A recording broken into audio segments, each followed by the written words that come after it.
Good morning. That's better. Oh, I can hardly see you behind this screen. There's so much glare.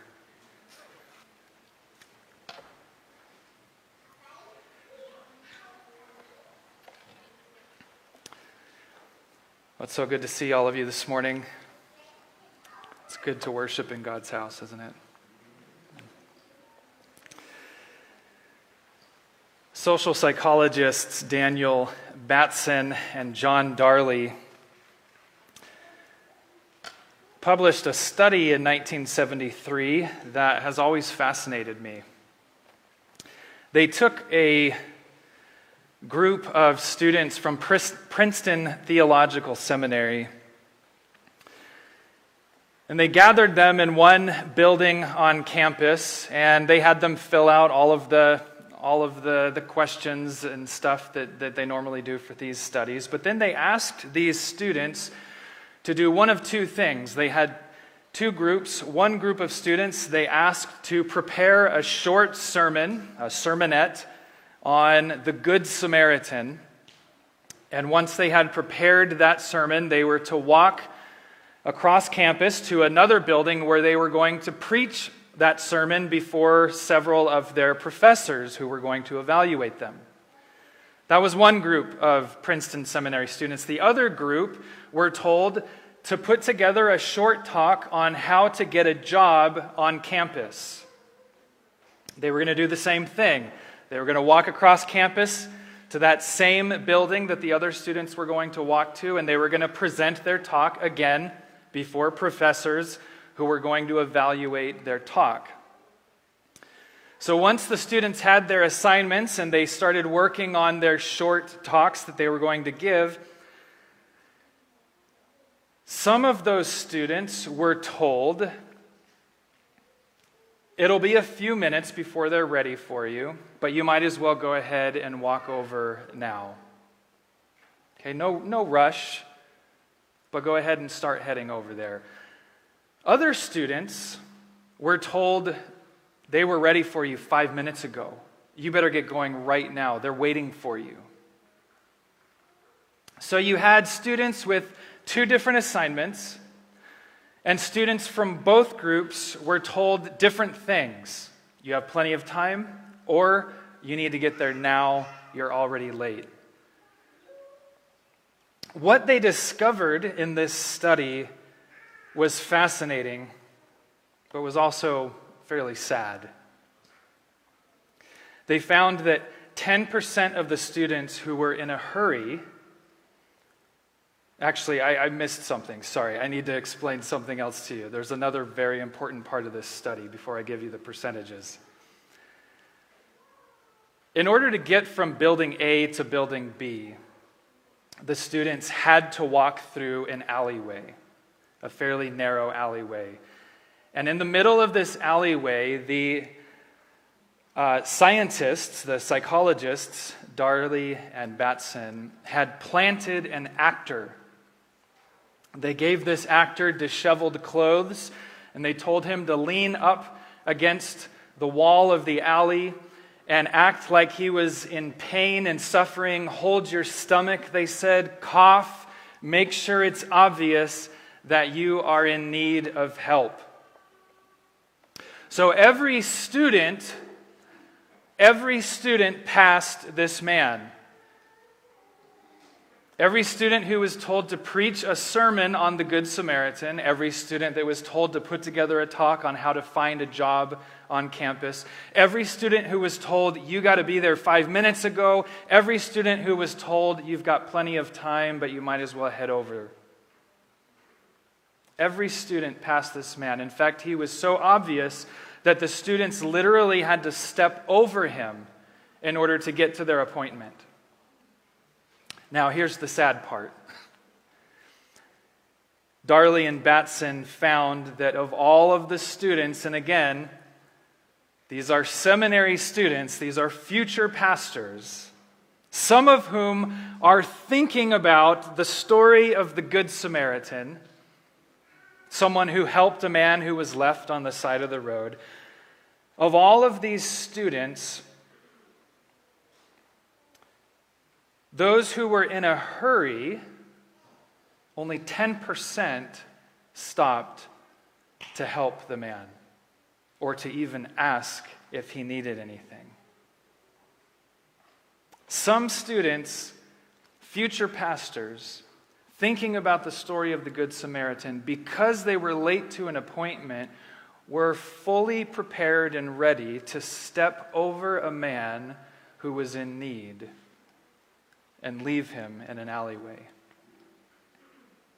Now, the students who were not in a hurry, the numbers were a little better. 63% of students who were not in a hurry stopped to help the man. But here's something else that's sad about this study. The topic that they were presenting on made no difference. It didn't matter if they were thinking about how to get a job on campus or if they were thinking about the story of the Good Samaritan. The only thing that made a difference was, were they in a hurry or did they have plenty of time? Studies like this have been conducted since that study was published in 1973, and the findings have been similar, using different demographics. It's pretty much a fact of human nature that when we're in a hurry, when we're driven by a sense of urgency, we fail to stop for people in need. This reality about human nature was bad news for our friend Bartimaeus. Because the one opportunity he had to seek help from Jesus was when he and his followers were on their way to Jerusalem, not so much in a hurry, but with a true sense of urgency. In fact, in the story today, starting in Mark chapter 10, verse 46, the very first thing that Mark tells us is that they came to Jericho. Now, in the Gospel of Mark, for the last 2 chapters, Jesus has been preparing and has been on his final journey to Jerusalem. He knows that this is the last time he's going to walk from Galilee to Jerusalem. And he has been preparing his disciples for what's going to happen in Jerusalem, for what he knows is going to happen in Jerusalem. 3 times on the trip down to Jerusalem, Jesus has predicted his arrest, his torture, his death, and his resurrection. 3 times. He's no longer speaking in parables, but he's speaking plainly to his disciples. We are going to Jerusalem. I am going to die. In fact, the 3rd time Jesus made this prediction, just before we meet Bartimaeus, Jesus tells his disciples this: "Behold, we are going to Jerusalem, and the Son of Man will be betrayed to the chief priests and to the scribes, and they will condemn him to death and deliver him to the Gentiles.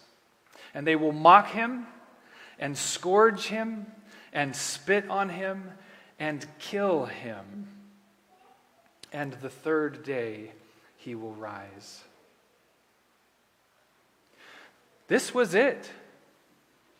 This was the reason Jesus came to earth. This was the reason God took on human flesh, to do this very thing, to die for humanity. And this was it. And by the way, Jericho was the last stop to Jerusalem. So when Mark tells us, now they came to Jericho, Mark is signaling to us, the reader, that his journey to Jerusalem is coming to a close. He's almost there. We're almost to that moment, to that final week of Jesus' life, which was so important to his mission on earth.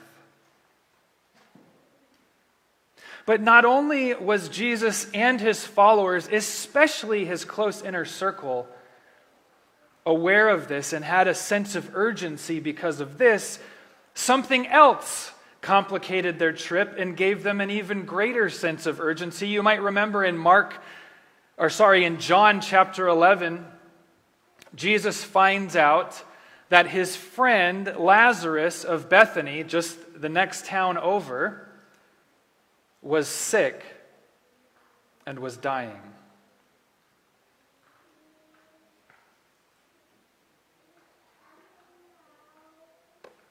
Jesus and his followers who are making this journey down to Jerusalem are moving with a sense of urgency. This is it. This is it. Jesus is about to give his life for humanity. He is going to see a friend who is sick and who will ultimately die.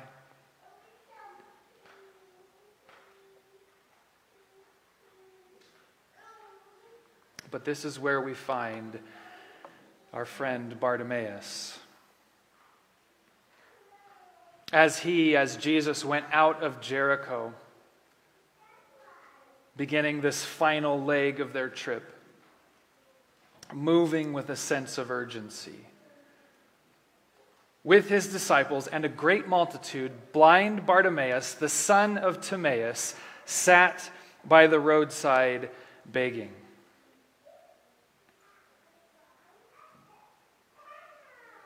Not only was Jesus and his crowd moving with a sense of urgency, but Bartimaeus was not the kind of person that his disciples would have wanted Jesus to stop for. If we're going to postpone this trip, I'm sure his disciples thought, if we're going to postpone this trip for anyone, maybe for a king, maybe for a regent, but for a blind beggar sitting on the side of the road? You remember from John chapter 9, his disciples asked Jesus when they saw a man who had been born blind, who sinned, this man or his parents? Jesus corrected this view, but his disciples very much thought that if someone was blind, if someone had this kind of condition, it must be a curse. There must be something wrong with them morally in order for them to be in this condition. But more than this, we look at his name, Bartimaeus, which means son of Timaeus. That name Timaeus, if the root is Hebrew or Aramaic, which it likely was, Timaeus means shame. At least the root of that name means shame. So this man's name was literally the son of shame.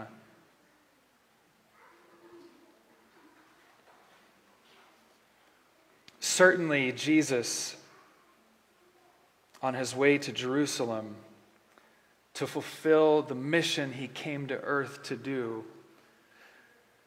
to see a friend, to see family who have lost a loved one, certainly Jesus would not stop for a man like this. At least that must have been what his disciples, what his followers were thinking when Bartimaeus cried out.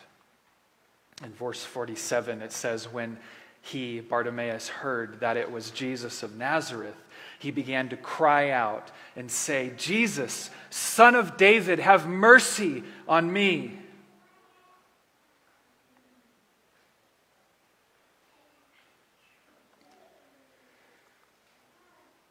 Then many warned him to be quiet.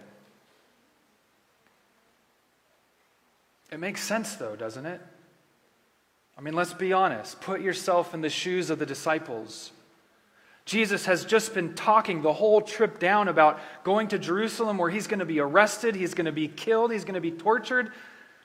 Something big is about to happen, and then we just hear that our best friend, one of our closest friends, has died. Jesus doesn't have time for a blind beggar, for the son of shame.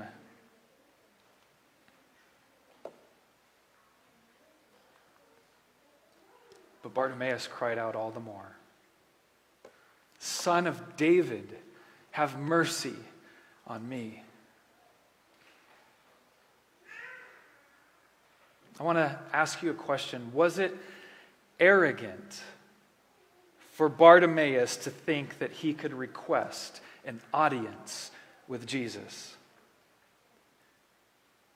Was it arrogant for him to call out to Jesus, especially at a time like this? I tell you, no. Bartimaeus cried out to Jesus because he knew a truth about who he was. John tells us about this truth. He says, "Behold, what manner of love the Father has bestowed upon us, that we should be called children of God." Bartimaeus had been told all his life he had been told he didn't matter. That he was a drain on society, that he was cursed, that he should feel shame simply for existing. But he stopped listening to those voices.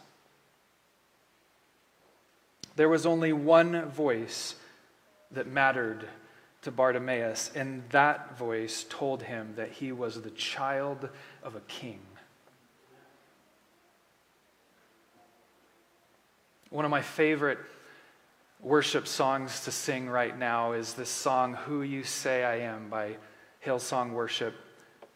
I love the bridge where they sing, "I am chosen, not forsaken. I am who you say I am. You are for me, not against me. I am who you say I am." Do you believe you are who he says you are? Do you believe you matter to him? Not to believe this isn't humility. It's what we call false humility. To feel a sense of inferiority, even when God, even when the creator of all things has said, "You are my child," is not humility. It's false humility. In fact, author and psychologist Robert Anthony wrote these words that ring so true. Feelings of inferiority and superiority are the same. They both come from fear. Bartimaeus wasn't afraid. He knew who he was. He was a child of the King. He knew that he mattered to Jesus. And friends, something powerful happens when we start to believe that we are who God says we are. When we believe, truly believe that we matter to him, something powerful happens. Jesus told us in the Sermon on the Mount, "Ask and it will be given to you. Seek and you will find. Knock and it will be opened to you." This is not talking about the prosperity gospel as some have misunderstood it. This is not Jesus saying, "Hey, you can ask for whatever you want and you'll get it." This is Jesus saying, this is Jesus reminding us, you are a child of the King. You're no longer an enemy. You're no longer a servant. You're no longer a slave. You are a child of the King. You matter. You have a voice. You can ask him, and he will hear you. This is Jesus reminding us that our God is our Father. My kids know that they can ask me anything. They also know that I will often say no, but they know because of that relationship, because I am their father, that they matter enough to bring anything they want to me. The same is true in our relationship with God.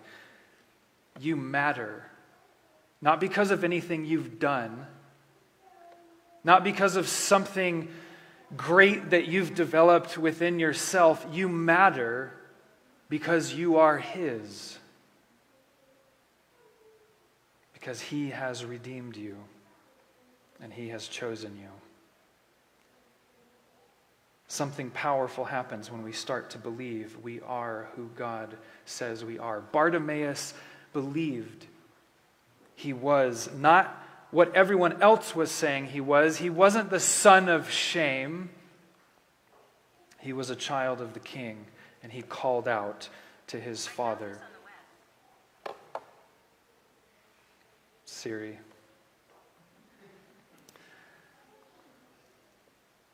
Son of David, have mercy on me. Here's what happens when we believe that we matter to Jesus. Mark tells us Jesus stood still and commanded Bartimaeus to be called.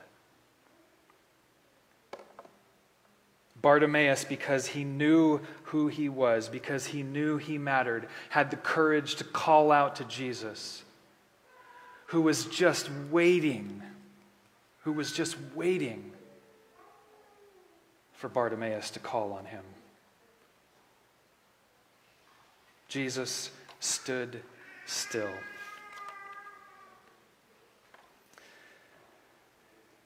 This is an incredible phrase for Mark to use, especially at this point in the story. Especially when Jesus is moving with such urgency, especially when he's surrounded by a crowd who is moving with such urgency. Notice that Mark doesn't say Jesus slowed down so that he could kind of survey the area. Who was that? Did I hear something? He didn't just slow down. Mark doesn't say that he paused for a moment. Mark says that he stood still.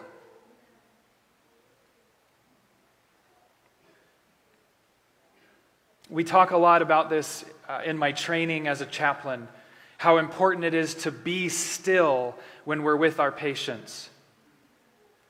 Often, even when we're quiet and we're listening, our heads and our minds, thoughts are racing, and we often miss what the other person is trying to say. And so in our training, we're taught to calm our minds, to be still in our minds so that we can truly listen to the person, so that we can be all in when that person is talking. This is the image that I have when I hear these words. Jesus stood still.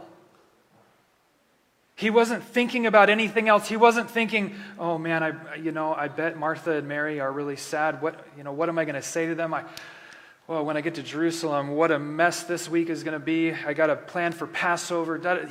He wasn't thinking about those things. Jesus stood still. When Bartimaeus called on him, Jesus was all in. Jesus was all in. And everything changes when Jesus stands still. Look at what happens in this story. Before Jesus stands still and after. We first find Bartimaeus sitting by the road or outside of the way. We'll talk about that in a minute. We find that he is a blind beggar. He's wearing a cloak, probably his only possession, the only thing that he owned, and he was warned by Jesus' followers of all people to be quiet. But when Jesus stood still, everything changed. It's interesting, isn't it? When Jesus stands still, all of his followers have to come to a halt themselves, don't they? Often that happens in our lives. When Jesus stands still for another person, we feel it too. After Jesus stood still, Bartimaeus was invited to come to Jesus. Be of good cheer, he was told. Rise, he is calling you. Very different from the previous words he heard from that same crowd.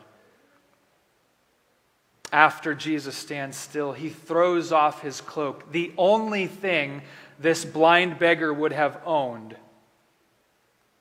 Something that, leaving it behind, if he didn't believe that he was going to receive his sight, he had no guarantee that he would ever find it again. But he was willing to throw off all of his possessions to go to Jesus, who had called him. Of course, the blind beggar receives his sight. He's no longer a blind beggar.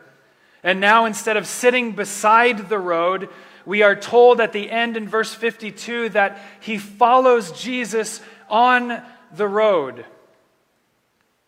And what a phrase this is that Mark uses, following Jesus on the road.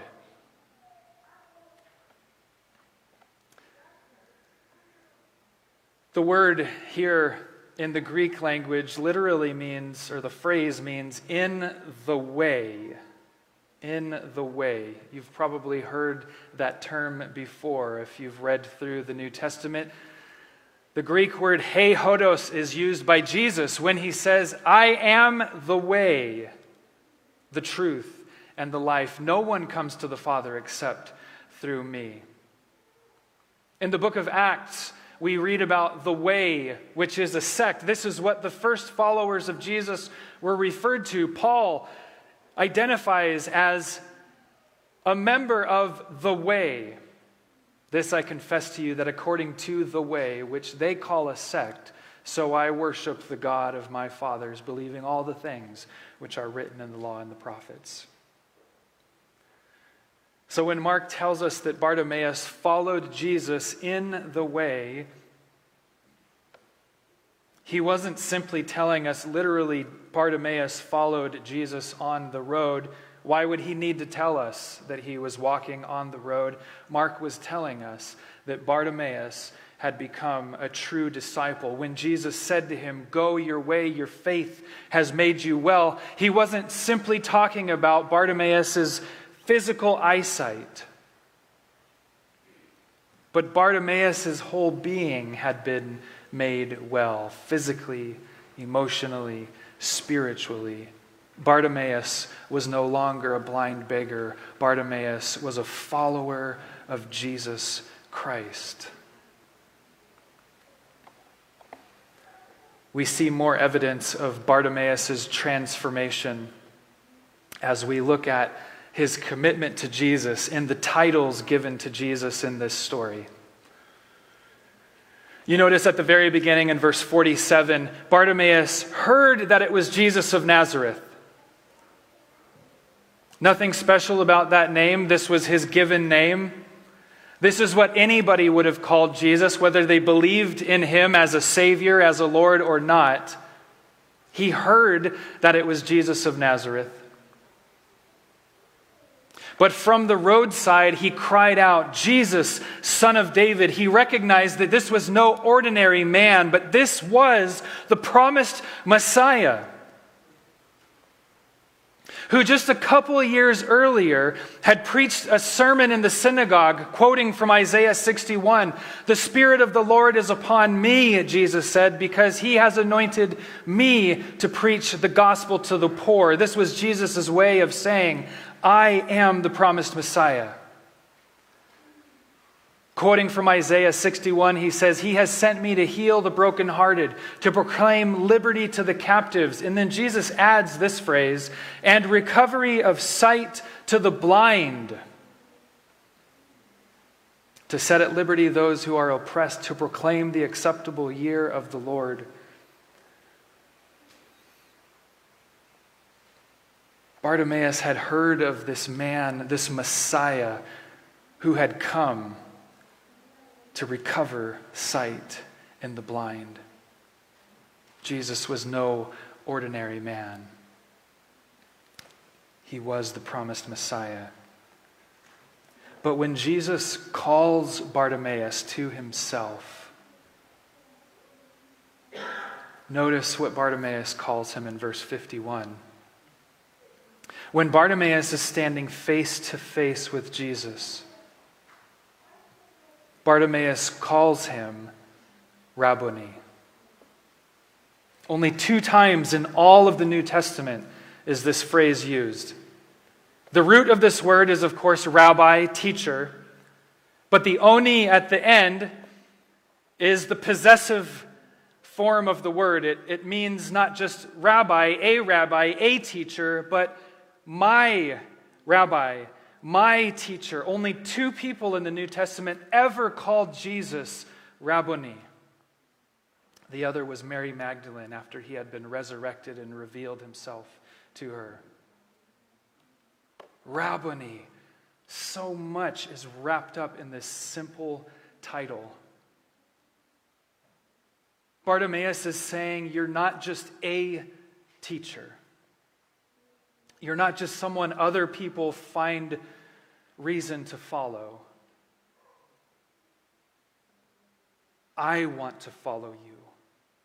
I want you to be my rabbi, my teacher, my guide, my Savior, my Lord. This was Bartimaeus' way of saying, I am willing to forsake all to follow you.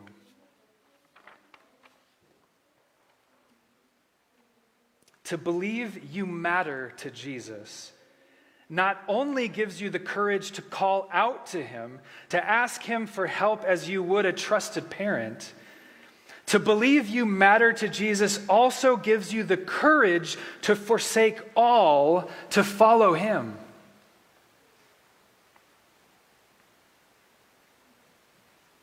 Do you believe it this morning? Do you believe that you matter? Mike Yaconelli, in his book, Messy Spirituality, tells a story of a woman named Margaret.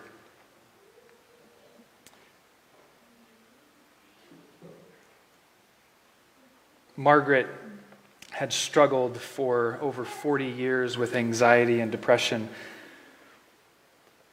All of it rooted in one event that happened in her schoolhouse. Margaret, when she was a little girl, she was by no means a good student. She was frequently late to class. She frequently didn't finish her homework. She frequently didn't know how to do the assignments and was always asking for help. Her hygiene wasn't the best. And her teacher, Ms. Gardner, had very little patience for Margaret. And before the year had ended, Ms. Gardner just reached a breaking point with Margaret. She was so fed up with Margaret, with this student who just couldn't get with the program. And so one day, when Margaret was yet again late to class, as Margaret walks into the class late, Ms. Gardner asks all of the students, all 25 of Margaret's classmates, to come up, single file, one by one, to come up to the board, to take a piece of chalk and to write down one thing that they hated about Margaret. And one by one, all of her classmates wrote down on the chalkboard, "You are stupid. You stink. You're ugly. You're a dummy." All 25 of them. And for 40 years, Margaret walked around, lived her life with this baggage weighing her down. You can understand why she struggled with anxiety and depression for so many years. Well, one day in her 50s, someone recommended that she see a therapist, a Christian therapist. And the therapist sat there with Margaret as Margaret closed her eyes and recounted the events of that day, how she walked into class, and as she walked into class late, how she remembered watching all of her students standing in a line, walking up to the board, and she remembered every single student and every single phrase that they wrote on that board. She could recite them from memory over 40 years later. Every single student. By the time she got to the 25th student, tears were just streaming down her face.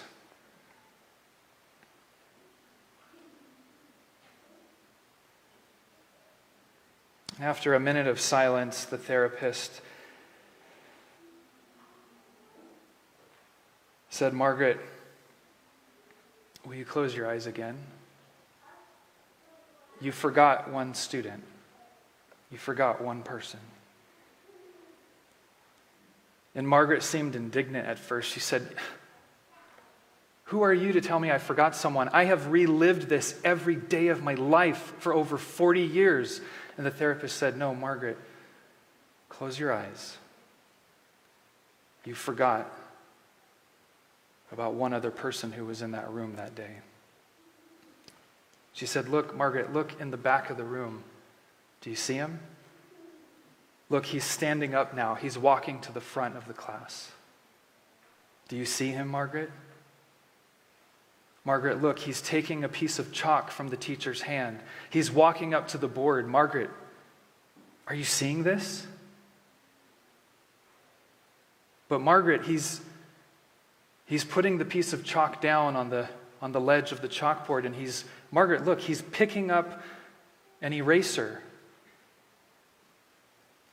Margaret, he's erasing everything that those kids wrote on that board. Margaret, they're gone. The board has been erased clean. Look, Margaret, do you recognize him? It's Jesus. Look, Margaret, he's picking up the chalk. What is he writing, Margaret?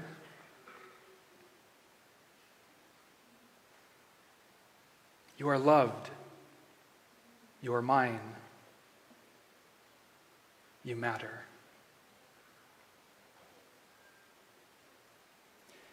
Maybe there are lies about you on a chalkboard in your mind this morning. Maybe people you trusted wrote some of those lies on your chalkboard. Maybe you yourself wrote some of those lies on your chalkboard. Friends, it's time to hand Jesus the eraser and the chalk. Let him erase those lies on your chalkboard, and let him write in big, bold letters, "You are my child. I created you. I redeemed you. I chose you. You matter."